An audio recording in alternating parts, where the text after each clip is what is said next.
Sa mga hindi marunong gumamit ng e-gates, para sa inyo tong video na to. Kaya panoorin mo yung video para next flight mo gawin mo rin.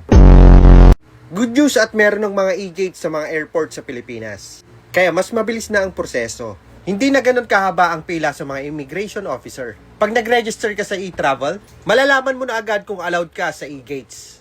At sa immigration, makikita mo naman ang mga signage doon, kung saan ang e-gates. Bawal pala ang mga children below 4 feet. Kaya ito, masters, itry na natin. Pag nakita yung naka-green ang e-gates, pwede nyo itong gamitin. At tatayo lang kayo dito, nakalagay naman, stand here. Tapos ilalagay nyo lang yung passport nyo. Yung mismong biometric ang ilalagay nyo, masters. Tapos may prompt na reading your document. Or binabasa ang passport. Maganda dahil English tsaka Tagalog na.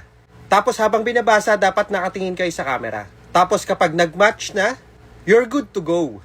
At mag-open na ang e-gate. Ang bilis lang ng proseso.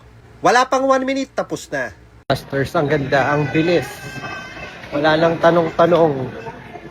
So, ilalagay mo lang yung passport mo, then antay mo lang na mag-green. Then, mag-open na yung door, then, syempre, alis ka na. At merong mga staff or immigration officer na nag-a-assist. Kaya, masters, try nyo gamitin next time. Thank you for watching.